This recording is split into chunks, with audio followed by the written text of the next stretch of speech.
the strangest thing about signing away your marriage is that nobody tells you when the pen hits the paper. You just hear the scratch of ink, and then silence. My name is Jake Miller.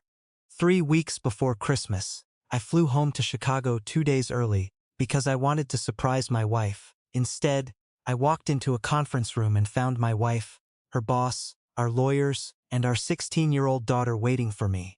My wife, Emily, looked up. She didn't smile. "Jake," she whispered, "you're just in time to sign." Our daughter, Lily, was crying.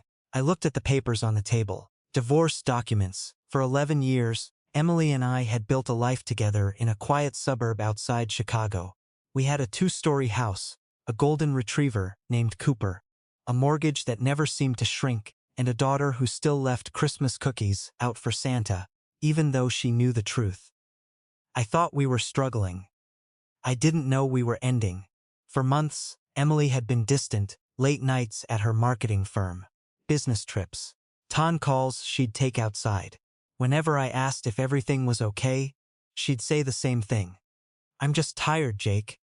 I believed her, because marriage teaches you to trust the person sleeping beside you. At least, that's what I thought.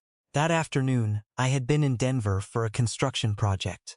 I was supposed to come home Friday night.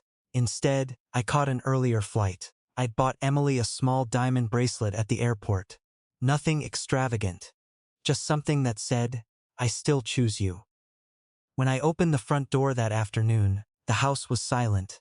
Then I noticed something strange. There were no Christmas decorations, no stockings, no music, and my suitcase was already sitting by the door.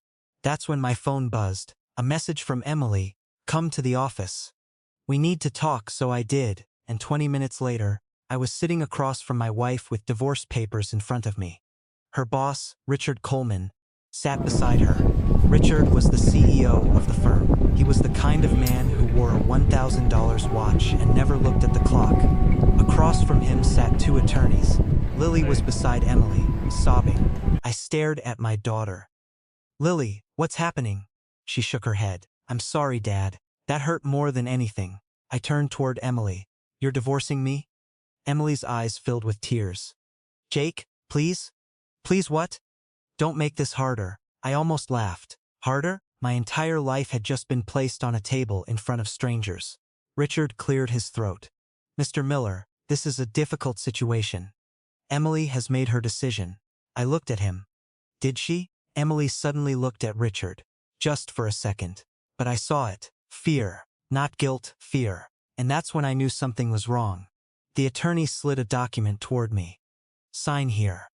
I picked up the pen. Lily whispered, "Dad, don't." Everyone froze.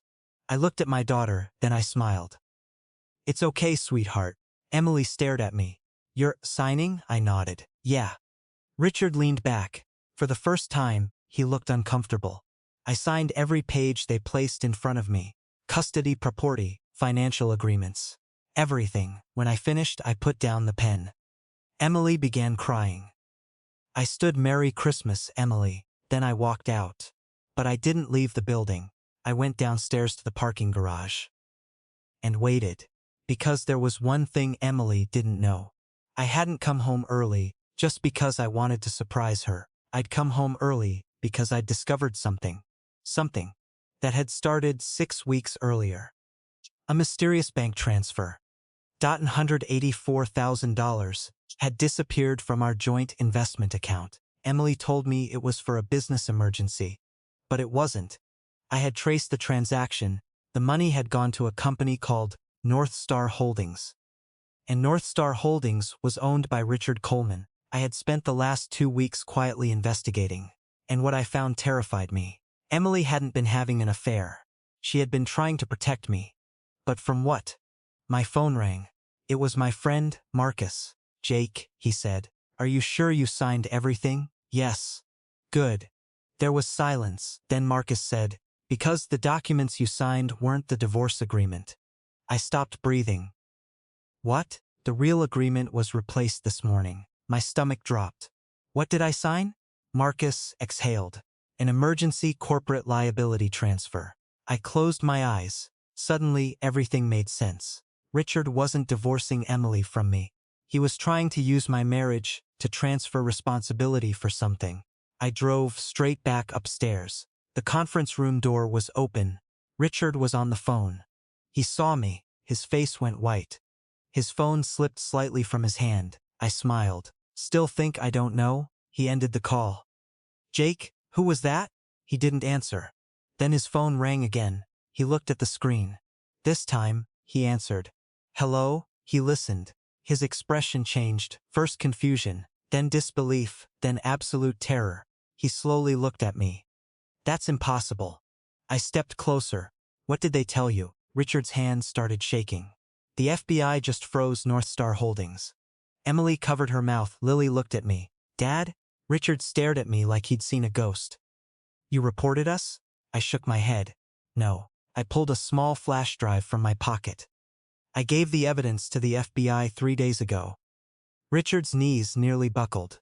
The missing $184,000 wasn't the only money he'd stolen. For years, he had been running a fraudulent investment scheme through shell companies. Emily had discovered it when she accidentally found altered financial reports at work. Richard threatened her. Then he threatened our family. He told her that if she went to the police, he'd make it look like she and I had participated in the fraud. That's why she pushed me away. That's why she agreed to the divorce. She thought she could sacrifice our marriage to keep me and Lily safe. But she didn't know I'd already found the truth. I turned toward her. You should have trusted me. Emily started crying. I was scared. I know. I thought if you hated me, you'd stay away from this. I looked at Lily. She was crying too. Then I finally understood why my daughter had been so terrified. Emily hadn't told her everything, but Lily knew her parents were being torn apart. I walked over and hugged my daughter. I'm not going anywhere. Richard suddenly shouted, You have no idea what you've done.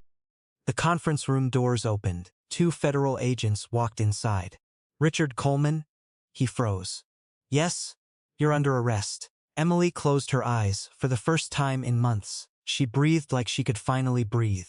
Richard was led away, and then there was only silence. Just me, Emily, and Lily outside. Snow began falling over downtown Chicago. Emily looked at me. Is this really the end? I thought about the papers I'd signed, the lies, the fear. The nights I'd spent wondering why the woman I loved no longer looked at me the same way. Then I said, No. Her eyes widened. But it can't be the beginning either. She nodded. I understand. We didn't magically fix our marriage that night. Real life doesn't work that way. Trust doesn't return because the villain gets arrested. Love doesn't erase betrayal. But a week later, Emily and I sat across from each other in a therapist's office. No lawyers, no secrets, no Richard. Just 2 people trying to figure out whether the life they'd built was worth rebuilding. Lily was home again. The Christmas tree went up. Cooper destroyed half the decorations. And on Christmas morning, I found a small envelope beside my coffee. Inside was a note from Emily. It said, I don't know if you'll ever forgive me, but thank you for giving us a chance to become a family again. I folded the note and looked across the kitchen. Emily was standing beneath the Christmas lights. She wasn't my wife again. Not yet, but for the first time in a long time, she was looking at me like she wanted to be. And sometimes, that's where redemption begins. Not with a perfect ending, but with 2 people finally choosing the truth over fear. If you enjoyed this story, don't forget to like this video, subscribe to the channel, and share your thoughts in the comments below.